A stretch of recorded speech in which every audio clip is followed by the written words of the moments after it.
What made the wall fall, and what was the impact on the rest of the world? Look, you cannot oppress people forever. The idea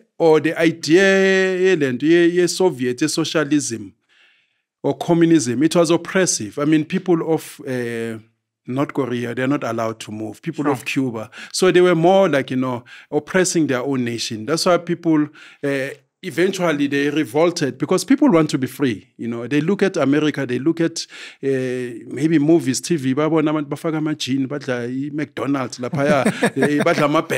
Umuntu has never tasted a burger. He's in Russia, Soviet. Dry. I mean, remember there was this song, Elton John, Nikita.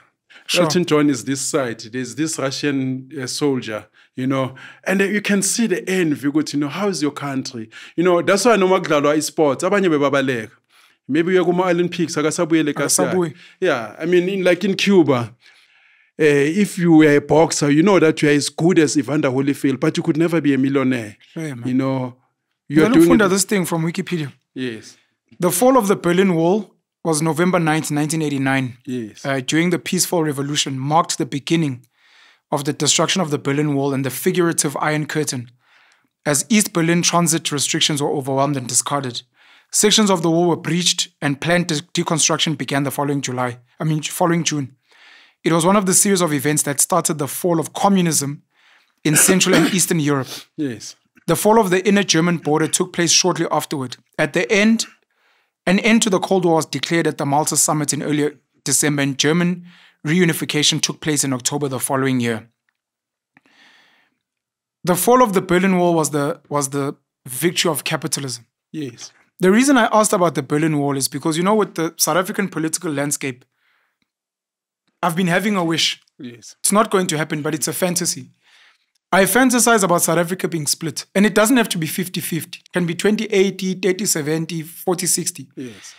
And allow those people that believe in the political ideologies of communism, Marxism, so aggressive socialism, to have their piece of land. And then allow the so-called capitalist liberals, etc., to have their piece of land. And you allow both to exist. And you allow South Africans, even if it's a pilot project. For example, let's say not the whole country. Let's use an example like the Western Cape and KZN. I think they're fair. They both have harbors and airports. Yes. Say that for the next 30 to 50 years, the Western Cape will be pro-capitalist, pro-West. And KZN, as an example, will be pro-BRICS, socialist, communist, etc. And we're going to keep these as social experiments so that people can see in real time what these things look like, so that in 50 years' time or in 30 years' time, no one must be asking questions. Because one of my issues with politicians in South Africa is all of them are capitalists. All of them. With no exception. But they preach communism and socialism, but they refuse to live it in their own lives. They refuse to live in such space. Sheikh Wavara, Thomas Sankara were the two guys who, even after they attained some type of power, refused to live lavish lives. Sheikh Wavara gave back the car they were trying to give him, a Mercedes-Benz. Thomas Sankara was also in the fields. He was playing sports. He was there planting trees. Sheikh Wavara would work with the people. And not only that, he started exporting the revolution around the world. These were guys that would die hard on the ground liberation. These other guys preach these things, but they would absolutely refuse to even move to Ekasi. Never mind pro-what. To move to Ekasi, to use public transport, schools, hospitals, etc. So I wish we could have that social experiment. And without having that social experiment, I'd want ordinary South Africans, especially who are black, who pro-capital, pro-Marxist, Leninist, to be like, have you ever studied the fall of the Berlin Wall? I'd like you to go and study it and go and figure out what that story is about and look at the data that already exists. So we're not repeating history that's already happened and we can learn from the school fees. If your argument is no, the Soviet Union did certain things wrong and the wall didn't have to come down, and the reason they failed was because of this, which maybe Russia and China have tweaked because they're capitalist nations. Yeah. They just have some of these underpinnings in certain ways. These guys must come and explain that we want to do the same thing, but we're going to change it like this. And then I, as a political leader, I'm going to live this truth to show you. Yeah. And pick maybe a farm or a town, community, and say, this is what we're trying to do. You see how it works here? Let's say Stellenbosch. You see what you see in Stellenbosch? This is exactly what we're going to do if you give us the whole province, if you give us the whole country. And then people at least are informed. Yeah, in this country, I don't see Upleighton Zimande living in a communist state.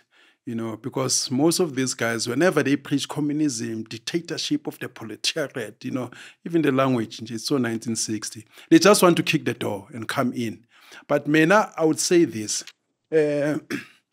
We should run away from this absoluteness. There is no absolute in this world. African people, they've been living long before Karl Marx. They were exercising and practicing these dogmas without giving them names. There's an element of whatever, socialism. If